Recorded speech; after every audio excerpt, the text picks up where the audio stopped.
Hark the bardic paladin, who sings and plays again. He tells the tales of glory and weaves a magic story. He'll join you at your table and ask you to share a fable. Heroes of humble origin, villains who must be fought again. No matter their skill or prowess, the people in life are countless.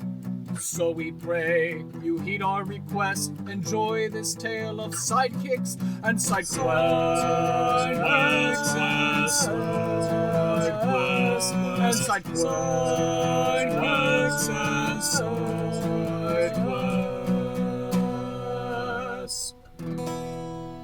Episode 1, an introduction to the Levitating Platter.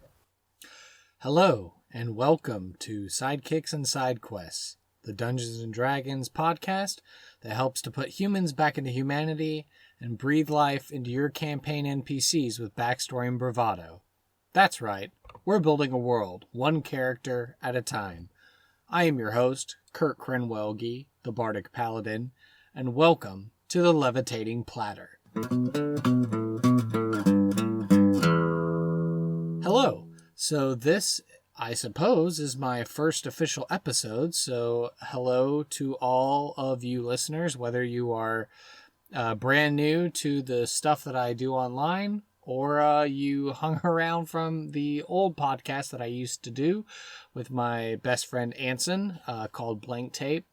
I decided that I was going to strike it out and try something solo, something niche, something that I don't think anyone else on the interwebs was doing. Hence the idea for sidekicks and side quests. And particularly for this inaugural episode, I just kind of wanted to take some time to explain the fictional setting and the concept of the show. So that way, as time goes forward and, I get to talk to more guests, possibly just do more one-on-one stuff, whether that's exploring my own homebrew setting, maybe Q&A, or anything like that, depending on how involved the community would like to be, will determine the content. So right there at the ending spiel, not the ending spiel, but the intro spiel rather, you heard me say, welcome to the Levitating Platter. And you might be like, what is that? Am I in a homebrew setting or what's going on? Yes, you are correct. You are in a homebrew setting that I've been working on the last 5 years, ever since I moved to Dallas and fully submerged into the 5th edition of the game. So, as I was getting acclimated to Dallas and I found myself a group of friends, and then we would go to the local Flying Saucer, which is a beer emporium chain here throughout the southern United States, I believe. And, it's got a UFO theme. And the idea is, if you join the UFO club, every 200 different kinds of beer that you drink, you get to put a plate up on the wall. So, fast forward as I'm spending time with them and I, tell them, hey, I run Dungeons and Dragons. I'd love to start up a new group. And they dug it. And so I got to work on thinking of a town. And I said, well, every good town needs a good tavern, a good inn to start.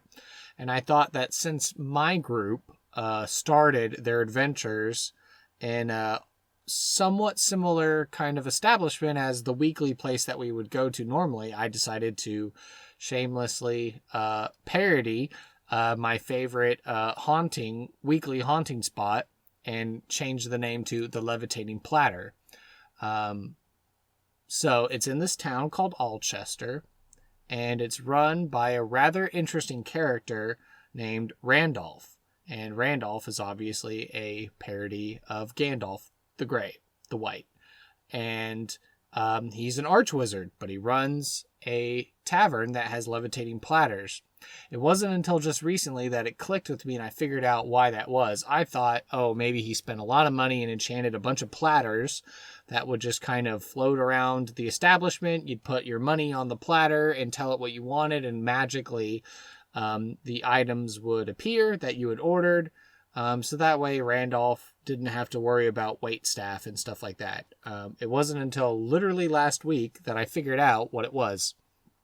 So there is a physical building in the town that is the Levitating Platter. However, because he's an archwizard, Randolph has permanently affixed a magnificent mansion spell to his property. So what that means is on the outside, it's a regular building. It has space and it takes up the area there in the town. But once you cross the threshold, you actually are entering into a pocket dimension, and all the effects of the magnificent mansion spell apply. So there are unseen servants that are carrying platters all around, hence the name for the Levitating Platter.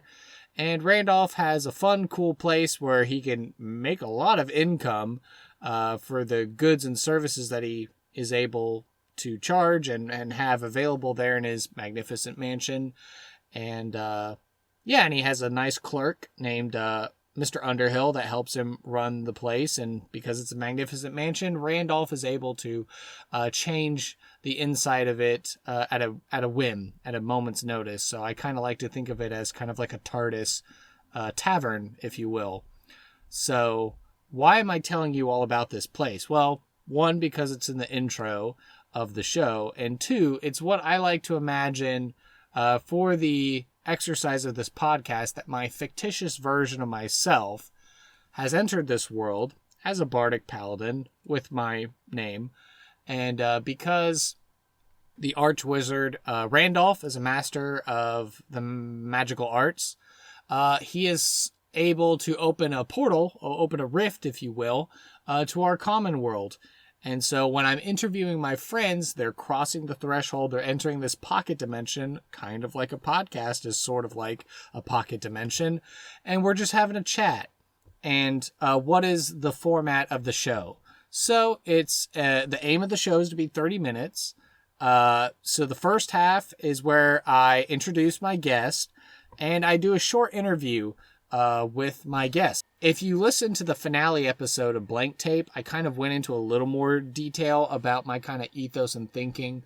But I just, just like you'd walk into a tavern, and if you're an especially extroverted person, kind of like myself, you might feel comfortable just walking into a bar, sitting next to someone, and just getting to know them. Now, I understand not everyone is comfortable with just spilling their life out before you, which is why I tried to condense this into a short segment to get to learn a little bit more about someone else and, and appreciate that person and what they have to bring to the table, what they have to bring in life.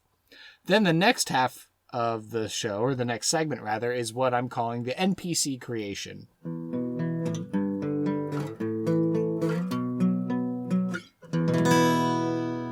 And this is where we go through a creative exercise of generating an NPC. We give that character a name, an ancestry, a job. We determine how old they are. We describe their physical appearance. We assign adjectives to them. We determine what's a valuable thing that they have on their person, and what's a side quest that they would hire adventurers to do. And why am I asking all this, and why is this the niche topic of the show? Well, it's because, as dungeon masters, we get busy from time to time. And, sometimes your players want to talk to everyone in the world. Well, if you're overtaxed, or, you didn't think that they were going to take that left turn instead of the right turn, you might have to think up of someone on the spot. Well, that's really good. It's good to work those muscles and be flexible. And but sometimes, sometimes you're just like, that's Bob, or that's Jane, or that's Sally. And it's like, or that's Gronk. And it's like, okay, well, who are they? I want to know more. And then you're sweating bullets, and you're trying to pull stuff out of the air, and you're trying to throw spaghetti at the wall and see what sticks. But in doing this, I'm trying to help out the community. I'm just saying, hey, here's a fun NPC character we've created. I don't know how your game world works, whether you're using published material that's already out there, or you're homebrewing your own thing. I just want to give you an NPC collaboratively that has been worked on. And I just want to share it with the world. And I'd love to see, fan art and stories and adventures and see where these NPCs go and how they're used in different games. I know because of the canon universe that's out there, there are a lot of big NPC names out there in the published universe that people are familiar with.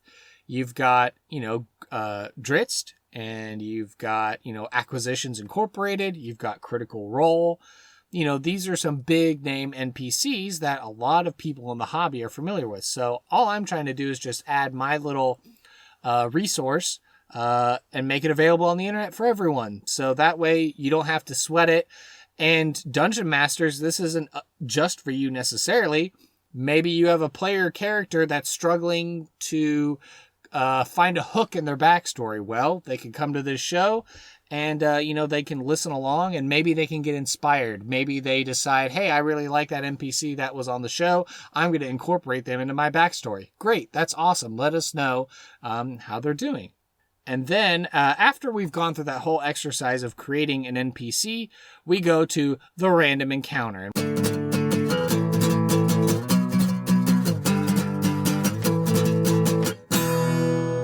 What's the random encounter? Simply put, it's just a role play exercise.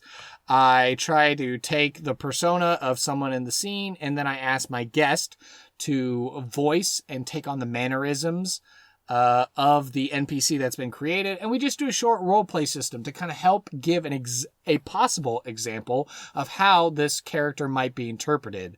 And so, you could be impersonating an animal. You could be impersonating a villain. Maybe you're impersonating a shopkeeper. Who knows? But we want to try and give you some context, some reference, and that way you can know how this character works out. I know at this point, I have had an opportunity to record a couple of episodes, and I can tell you the random encounter was good. Sometimes characters were generated randomly by tables, so we had no idea who the character was initially going in. And so through this process of rolling randomly and coming up with a story for the character, my guests were able to personify those characters. They didn't necessarily all use voices, or sometimes they had hard times finding accents, but just by figuring out and determining what are adjectives that are described to them, what's a valuable thing they hold, what's a side quest they're trying to get the heroes to go on. I find that's a good way to lock into the character and, make them a memorable point of reference for your player characters to follow up with perhaps in the future, so they're not just a one-note background extra actor, if you will. And then after we've gone through the role play exercise, I just have a final thoughts section where I ask, my guests what they thought of their experience. And, if there's anything that they want to plug, especially if they've got, stuff going on in the internet sphere. I just want to make sure I give a platform and allow people to, promote their stuff. And then we close with an outro. And yeah, that's pretty much how a bog standard episode will go. There you have it. There's the skinny of how the podcast works and kind of a setting, lore, reasoning for the Levitating Platter. And so now that I feel like we've gone through this explanation, this introduction, let me go ahead and read out the outro to you. And then after this, you're going to get 2 dedicated mini-sodes, if you will, and I'm just going to follow the NPC creation exercise, and I'm going to outline Randolph, the arch wizard, and I'm going to outline Mr. Underhill, the halfling clerk who works at the Levitating Platter for Randolph, the wizard. So, thank you for listening to this episode of Sidekicks and Sidequests. Be sure to subscribe to the podcast on Apple Podcast or Overcast. You can also save the RSS feed to the app of your choice. I ask that you please leave an honest review on iTunes to help spread the word. please follow the podcast by searching for @SideKQ Podcast on Twitter and Facebook. I have created a subreddit, which you can find at r/SideKQ Podcast. If you'd like to get in contact with me for inquiries, questions, or comments, feel free to send me an email at sidekicksandsidequests, all one word, @gmail.com. Sidekicks and Sidequests is unofficial fan content permitted under the fan content policy, meaning I'm not approved or endorsed by Wizards. Portions of the materials used are property of Wizards of the Coast. Copyright Wizards of the Coast, LLC. Thank you for your support, and I'll see you at the pub next time. Bar to rock on 1, 2, 1, 2, 3, 4.